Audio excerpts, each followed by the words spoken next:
Doppo Orochi vs Kehaya is actually more interesting and important than you may initially think. Firstly, ever since Kehaya's introduction, he's only had one real fight, and of course, that's against Yujiro, pretty much the strongest character in the whole Bakiverse, meaning we don't really know where he gauges compared to the other characters.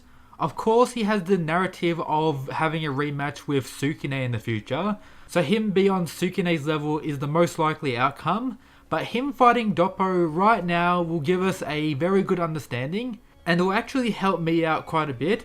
Ever since Jack defeated Sukune, I've been wanting to make an updated top 10 strongest Baki video, as the one I made like 2 or 3 years ago is very outdated, I don't agree with it whatsoever, and of course Jack needs to rise up those ranks. I wanted to make that, but then they just introduced Kehaya, who could potentially be kicking someone out, so depending on how this fight goes against Doppo, that will decide the fate of my top 10 regarding that.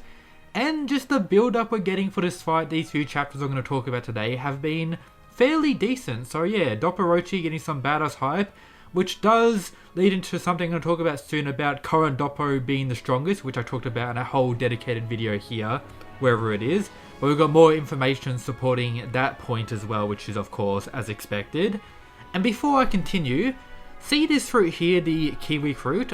Let me know down below how you actually eat them. Do you just bite into it like an apple, eating the skin and everything? Or do you actually peel it and just eat the inside? Let me know down below. Also, if you're a fan of Baki content, welcome to the Mysterious Weeb channel. That's what I provide here, so subscribing would be greatly appreciated. But let's get into it. As we know, Kehaya is known for his kicks, and we also have the old man talking about Doppo's kicking being incredible, so a lot of exchanges when it comes to kicking will be occurring during this fight, which is fairly good. But we learn about one of Kehaya's training techniques, or something very interesting about him. He has never once sat down on a chair. If you remember in the previous chapter when he was eating, this is how he was actually eating, sitting like that the whole time. So never once sitting on a chair, just a unique goofy thing about our boy Kehaya, which is pretty cool. We get his age, so he's around 20 years old. He says like this for more than 20 years, so maybe he's like 21, 22, something like that I like to say. Of course, most of the Baki characters look much older than what they are. I believe Hanayama is like 19 or 20 currently in the series, and you think this is what a 19 or 20-year-old looks like, but yeah, Kehaya most likely 21, 22, something like that. We also get Doppo flexing on his karate students as he does, with us seeing Katsumi here. I'm still waiting on Katsumi to get a lot of shine, as ever since Baki Dao 2018 started, Doppo has been getting quite a bit of love, with him shitting on Baki in the early chapters with his like sumo-like moves. He did have pretty much the worst performance against the sumos in the sumo tournament, sadly, but Doppo is once again getting some hype. But I'm still expecting Katsumi to far surpass Doppo, especially when he fully masters Retsu's arm. But seeing Doppo break this huge ice thing with his raw power was pretty cool. So adding to my point from before, one of the characters who's known Doppo the longest points out that it seems like he hasn't aged whatsoever in all this time of fighting, which pretty much adds to the point that current Doppo is the strongest Doppo. He hasn't left his prime, even though he's gone through all these injuries. He's continued to train over many years, and now, considering who Kehaya is meant to be as strong as, it makes sense for this Doppo to be the strongest. But of course, I go into more detail with all the evidence in this video I talked about here. But just another point adding to that whole thing, with it also being mentioned that Doppo's karate is the simplest martial art or fighting style to Kehaya's ancient sumo, with his version of fighting also being considered ancient sumo. So we're going to get the rematch of ancient sumo versus ancient sumo at some point in the future. And of course, when Doppo is going to fight, we need to get the reminder of him taking out the wild tiger. They didn't call it a Siberian tiger this time, which is normally what they do, but once again it's mentioned that Doppo took out a tiger with his crazy power.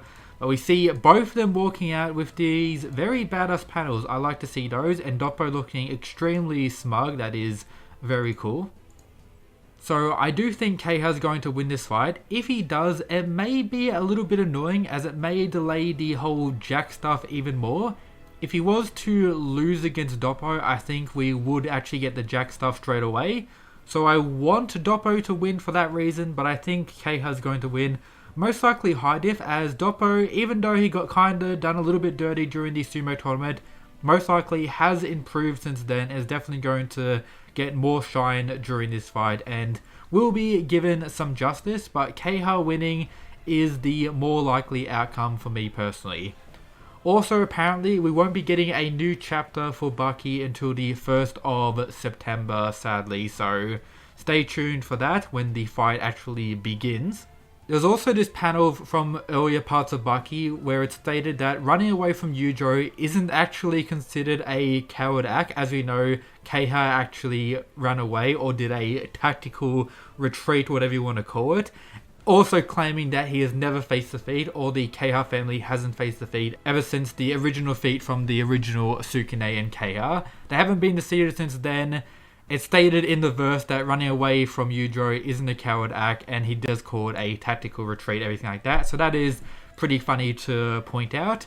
But I am ready for this fight. I don't think it will last too long, maybe 3 or 4 chapters, but of course waiting to the 1st of September before we actually get a chapter is very unlucky. But let me know who you think is going to win down below. But that should be really everything. Check out the other stuff in the description. Of course, if you need chapter links, they're all posted in the Discord when they come out, the raws and then the translations. And also shout out to the Mad Lads who support the channel via the Patreon. But yep, that's it guys.